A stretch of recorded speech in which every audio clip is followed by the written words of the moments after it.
जय हिंद। Welcome to my YouTube channel TS academy. This is Sujan air.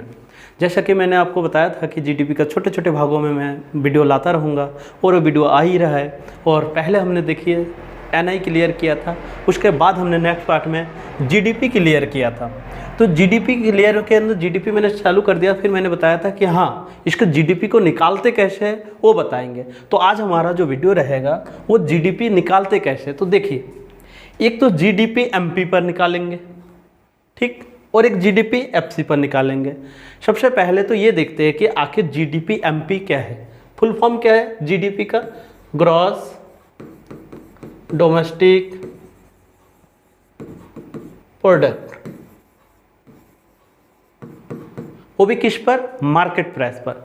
Gross मतलब शकल, डोमेस्टिक मतलब घरेलू, और प्रोडक्ट में उत्पाद मतलब जो भी हमारे घर के अंदर उत्पादन होता है, चाहे वो वस्तु हो और सेवा हो, वो भी एक वित्तीय वर्ष में और एक निश्चित सीमा के अंदर, उसे हम क्या कहते हैं, GDP कहते हैं। GDP का फुल फॉर्म क्या है, ग्रॉस डोमेस्टिक प्रोडक्ट। किस पर, MP मतलब होता है मार्केट प्राइस मतलब बाजार मूल्य, और FC मतलब होता है फैक्टर कॉस्ट मतलब साधन लागत। एक होता है MP मतलब मार्केट प्राइस, MP मतलब मार्केट प्राइस,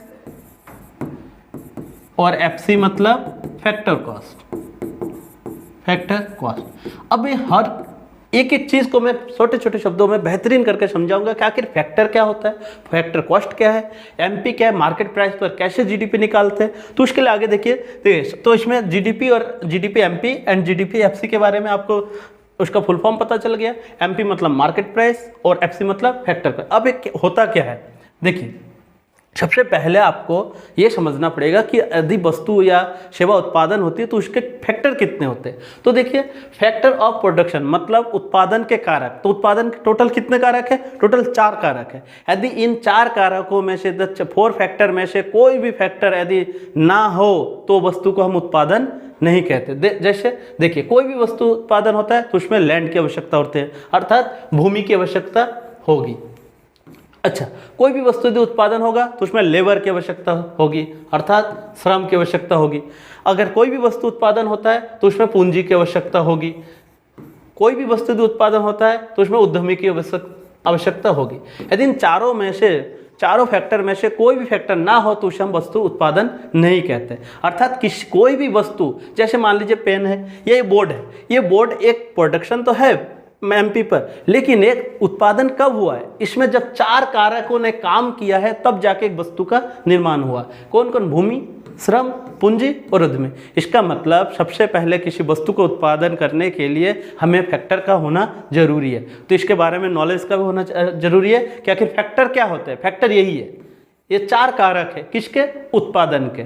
तो प्रोडक्शन के 4 कारक है। अब आगे देखिए, आखिर देखिए, हम कोई भी वस्तु खरीदते हैं, ठीक, सबसे पहले देखिए वस्तु शॉपिंग करते हैं, किसी भी कारणवश यदि कोई वस्तु हम खरीदते हैं या सेवा लेते हैं तो उसमें देखिए वस्तु में जब क्या होता है, सबसे पहले देखिए हमें यहाँ पे मैक्सिमम रिटेल प्राइस रहता है, ये है कितना, 10 रुपये। लेकिन आप हमेशा उस वस्तु में देखिएगा ध्यान देकर कि उसमें ये इंक्लूडिंग ऑफ ऑल टैक्सेस लिखा रहता है। आखिर ये टैक्स क्या है, देखिए हमारे सरकार को क्या होता है, देश को चलाने के लिए, अर्थव्यवस्था को चलाने के लिए उसके पास पूंजी का, मुद्रा का, पैसे का होना जरूरी है। तो उसको वो कैसे लेगा, वो टैक्स के जरिए लेगा। ऐसा तो नहीं है कि वो कहीं पे लेबरी करने निकल जाएगा, कहीं पे खेती करने निकल जाएगा। वो पैसा कैसे अपने पास लाता है, अपने पास साधन कैसे इकट्ठा करता है, वो कैसे, वो अपने टैक्स के। इसलिए जब भी कोई वस्तु होता है वो क्या डायरेक्ट क्या वो रेट होता है ना, पहले उसका फैक्टर होता है, कच्चा साधन होता है,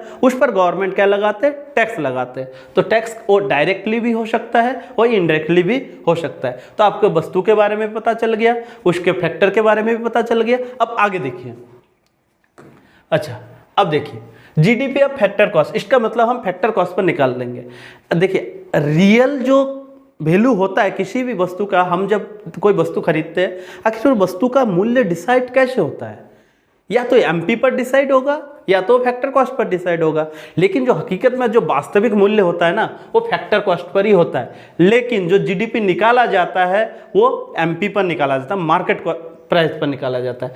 अब ये फैक्टर कॉस्ट क्या होता है, देखिए कोई भी GDP जब फैक्टर कॉस्ट होता है, अब 2 फैक्टर ऐसे होते हैं जो किसी भी वस्तु के, जैसे ये पेन है, पेन का मूल्य यदि बढ़ेगा या तो घटेगा।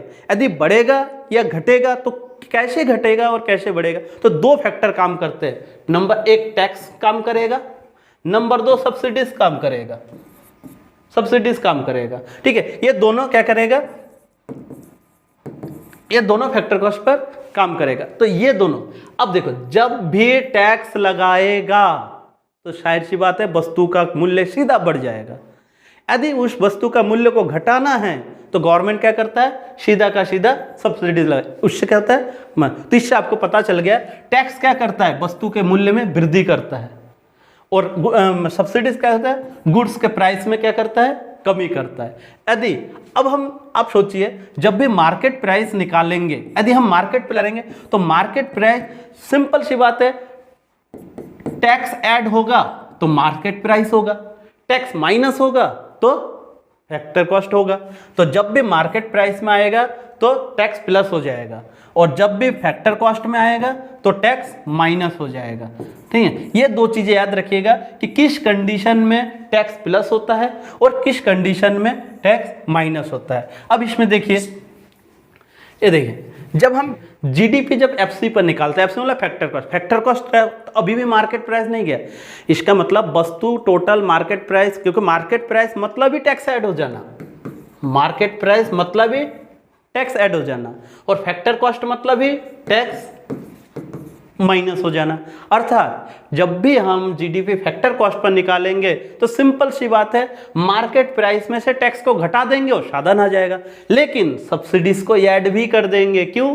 क्योंकि पहले जो उसने कम कर दिया था उसको नॉर्मल बनाने के लिए सब्सिडीज को तो ऐड करोगे ही नहीं, इसलिए जीडीपी जब फैक्टर कॉस्ट पर निकालते हैं तो मार्केट प्राइस में से हम टैक्स को घटा देते हैं और उसको नॉर्मल बनाने के लिए, नॉर्मल प्राइस में लाने के लिए सब्सिडीज को फिर ऐड कर देते हैं, ठीक। उसी तरह अब आगे देखिए, जब हम जीडीपी क्या निकालेंगे, जीडीपी एट मार्केट प्राइस। अब आएगा मार्केट, अब सिंपल सी बात है, मान लीजिए आप गन्ने का जूस पीते हैं तो गन्ने का जूस का डायरेक्ट बनाएगा ना, जूस पीने से पहले वो पहले एक साधन था, क्या है उसमें, गन्ने के रूप में, वो बाद में मार्केट प्राइस बना। आपने पूरा जूस का मूल्य दिया, ऐसा तो नहीं दिया कि गन्ने का अलग से मूल्य दिया, नमक का अलग से मूल्य दिया, पानी का अलग से मूल्य, बर्फ का अलग से मूल्य, ऐसा तो नहीं दिया, सीधा का सीधा जूस का ही आपने मूल्य दिया। यदि एक गिलास जूस 20 रुपए का आता है तो आपने पूरा 20 रुपए दिया, अलग अलग का मूल्य नहीं दिया। लेकिन वो पहले तो अलग अलग फैक्टर के रूप में था, वो 20 रुपए कहीं ना कहीं प्रॉफिट, वो तो मार्केट प्राइस पर जीडीपी क्या होता है,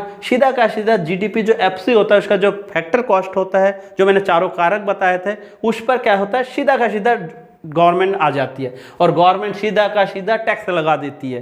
गवर्नमेंट चूंकि अभी मोदी सरकार है, मोदी सरकार नहीं है, गवर्नमेंट तो वैसे बीजेपी सरकार है, लेकिन कोई भी सरकार हो सीधा का सीधा फैक्टर कॉस्ट पर क्या लगा देगा, टैक्स लगा देगा, सीधा सीधा फैक्टर कॉस्ट पर क्या लगा देगा, टैक्स। अच्छा, टैक्स लगाती है, इसका मतलब प्राइस में क्या हो गया, सीधा का सीधा मूल्य में वृद्धि हो जाएगा। बहुत सारे वस्तु ऐसे होते हैं जो हर एक व्यक्ति खरीद नहीं पाता है, तो गवर्नमेंट उसकी भी हेल्प करता है। ऐसा नहीं खाली टैक्स लगा के महंगाई बढ़ा रही है, ऐसा नहीं है। गवर्नमेंट क्या करती है, गवर्नमेंट सभी वस्तु हर एक व्यक्ति खरीद पाए, इसलिए गवर्नमेंट सब्सिडीज भी लगाती है। जैसे सब्सिडी सुना होगा, गैस के सिलेंडर में सब्सिडी सुना होगा, बहुत सारे डीजल में सब्सिडी सुना होगा, ठीक है। वरना डीजल का मूल्य इतना है कि यदि गवर्नमेंट सब्सिडीज ना दे तो उसका मूल्य पेट्रोल से भी अधिक हो जाएगा, लेकिन वो गवर्नमेंट सब्सिडीज देती है जिसके कारण डीजल का मूल्य कम हो जाता है। इसका मतलब बहुत सारे सामान ऐसे हैं जिसमें गवर्नमेंट क्या करती है, सब्सिडीज देती है। इसका मतलब जैसे ही सब्सिडीज देगी वैसे ही प्राइस क्या हो जाएगा, कम हो जाएगा। तो यदि टैक्स लगा दे तो प्राइस बढ़ जाता है, यदि सब्सिडीज दे दे तो प्राइस कम हो जाता है, प्राइस कम हो जाता है। इसका मतलब मार्केट कॉस्ट पर हम जब निकालेंगे तो मार्केट प्राइस, इसका मतलब पूरा बाजार मूल्य की बात की जाए, तो जैसे बाजार मूल्य की बात की जाएगी तो फैक्टर कॉस्ट में क्या हो जाएगा, फैक्टर कॉस्ट में टैक्स जुड़ जाएगा और सब्सिडीज क्या हो जाएगा, घट जाएगा। लेकिन जैसे ही हम उसकी बात करेंगे, फैक्टर कॉस्ट निकालेंगे, जीडीपी फैक्टर कॉस्ट पर निकालेंगे, तो जैसे फैक्टर कॉस्ट की बात आएगी, इसका मतलब पूरा बाजार मूल्य की बात नहीं की जा रही, इसलिए बाजार मूल्य से क्या होगा, सीधा का सीधा टैक्स घट जाएगा। तो यहाँ टैक्स क्या हो जाएगा, घट जाएगा। लेकिन उसको नॉर्मल बनाने के लिए उसमें क्या करते हैं, सब्सिडीज को जोड़ देते हैं। क्यों? क्योंकि उसने टैक्स को कम कर दिया, तो सब्सिडीज को जब प्राइस को कम करने के लिए जो सब्सिडीज लगाया था उसको यहाँ पे ऐड कर दोगे तो फिर balance GDP factor cost per आ जाएगा। तो वास्तविक रूप में फैक्टर का निकलता तो मार्केट प्राइस पर है, लेकिन जो रियल किसी वस्तु का मूल्य जो हम समझते हैं वास्तविक मूल्य वो फैक्टर कॉस्ट पर ही होता है। इसका मतलब किसी को एक पूरा एकदम सही तरीके से मूल्य नहीं मिलता है भारत में, या तो जीडीपी फैक्टर कॉस्ट पर मिलेगा या जीडीपी एमपी पर मिलेगा। तो इस दो फार्मूले से आप जीडीपी एफसी और जीडीपी एमपी आप निकाल सकते हैं। आपको प्राइस भी समझ में आ गया कि इंक्लूडिंग ऑफ ऑल टैक्सेस, इसमें क्या हो गया, इसका मतलब है मार्केट प्राइस है। यदि इंक्लूडिंग ऑफ ऑल टैक्सेस इसका मतलब मार्केट प्राइस है। यदि ये नहीं लगता तो इसका मतलब वो वस्तु के साधन के मूल्य की बात की जा रही है। उसी तरह फैक्टर ऑफ प्रोडक्शन कितने होते हैं, 4 है। इस चारों में से कोई भी फैक्टर यदि ना हो तो सीधा का सीधा वो कोई भी वस्तु का उत्पादन नहीं होगा। यदि मान लो कैपिटल नहीं है तो क्या वस्तु का उत्पादन हो सकता है, बिल्कुल नहीं, कहीं ना कहीं बाधा उत्पन्न होगी। तो इस तरह से आप आराम से जीडीपी एमपी पर और जीडीपी एमपी पर और जीडीपी फैक्टर कॉस्ट पर आराम से दो फार्मूले से आप निकाल सकते हैं। जीडीपी एमपी भी निकाल सकते हैं और जीडीपी एफसी भी निकाल सकते हैं। मैं आशा करता हूं कि जीडीपी एमपी पर फार्मूला और जीडीपी एफसी पर फार्मूला आपको समझ में आ गया होगा। यदि अच्छा लगे तो कमेंट बॉक्स पर कमेंट भी डाल दीजिएगा, और यदि कोई न्यू टॉपिक चाहिए तो आप न्यू टॉपिक डालिएगा, उस पर आगे का वीडियो बनेगा। जीडीपी अभी बहुत ही लंबा एक टॉपिक है, तो छोटे छोटे वीडियो के माध्यम से आपको मिलेगा। तो प्लीज़ शेयर एंड कमेंट और सब्सक्राइब जरूर करें।